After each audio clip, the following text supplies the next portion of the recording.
Watch what's approaching, the supreme moment. Reality striking closer than it seems, don't it? Go ahead, it's for the taking if you want it. If not, the dream dies and you'll be forever haunted. Then confront it.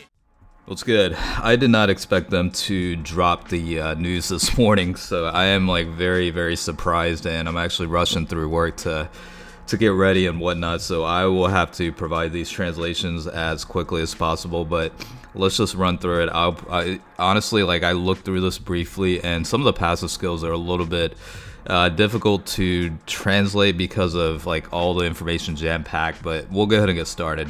We're going to start with the LR Broly and Cheelai and Lemo unit. It is an extreme physical type LR. Looks like for the leader skill, it's movie boss category, key plus 4 HP attack and defense increase 130%. And then for extreme physical types, key plus 4 HP attack and defense increase of 100%. Now in terms of links, you've got Brainiacs, Rival Duo, Cold Judgment, Big Bad Bosses, Shocking Speed, Fierce Battle, and Legendary Power. In terms of the passive skills, this is where things get a little bit like confusing a little bit, for lack of better words. The reason why they're doing this is because of they're factoring in Cheelai and Lemo because they currently exist as nuking items with the they randomly change key types into the agility or strength key, and they basically built this into the passive skill here, and it gets a little bit confusing, I'm not gonna lie to you. So let's just run through it. Passive skill is for every key sphere obtained, attack and defense increase of 15%, and if you obtain 2 or more physical type key spheres, for every key sphere obtained, additional attack and defense increase of 5% and key plus 2, and if you obtain at least 2 or more agility or strength type key spheres, all allies get attack increase of 39%, and also for every, basically if you obtain 2 or more tech type key or intelligence key, then all allies get a defense increase of 39%, and if you obtain 7 or more key, guaranteed to evade enemy attacks. So again, this is very, very confusing, but the reason why they did this is because I think currently Cheelai and Lemo exist in the game as items. They're both agility and strength type boosting, nuking items, so I feel like they built this into the passive skill, so it is quite confusing, and hopefully you kind of understood what the format is with that.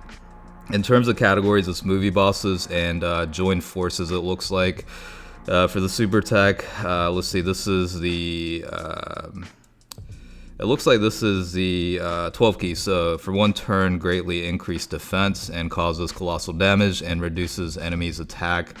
In terms of the 18 key, it looks like for 1 turn, attack and defense greatly increase and causes colossal damage to enemies. So that's pretty much the skill sets for that unit.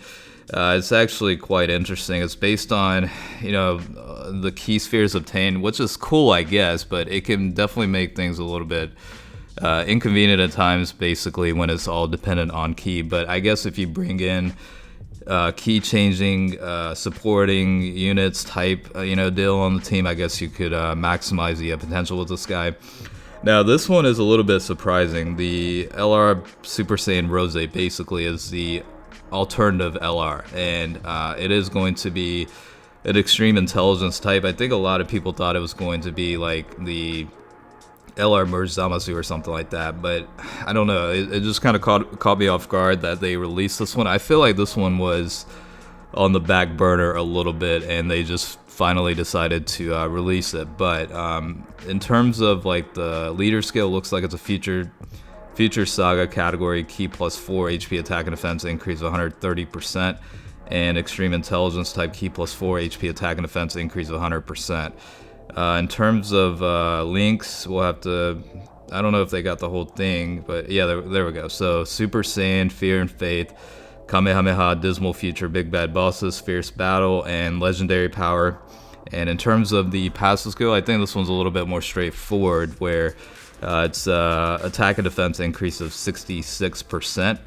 And let's see, for every key meter of 1, additional attack increase of 6%, and maximum of 120%. So basically, if you get a 12 key, you'll easily meet the 120% boost because it's based on every key meter of 1. And then basically, this is one of those things, I feel like this is what they want to introduce lately.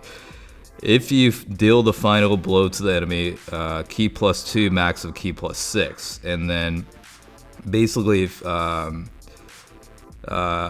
when you receive an attack on that turn, at the end of the turn, 6% HP recovery.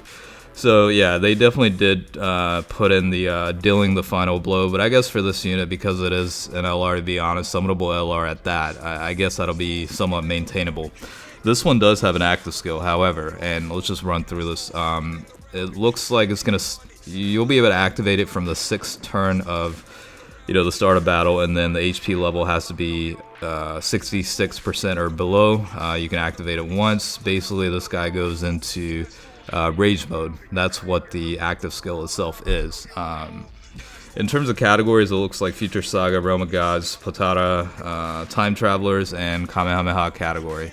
And then for the 12 key super attack, for 1 turn, greatly raises defense and causes colossal damage. For the 18 key, you're looking at for 1 turn, greatly raises defense and causes mega colossal damage, it looks like. So those are pretty much the skill sets for those units. And again, I'm not 100% on the rage mode with Rose, what the impact is on that, whatever, and we'll go through and find out more information as more time comes on. But I wanted to cover the translations as quickly as possible. I'm kind of in a rush, so I can't really get off tangent and talk about other stuff. I wish I could, but maybe we can do that at some point later. All right, as always, thanks for watching. I'll catch you guys later.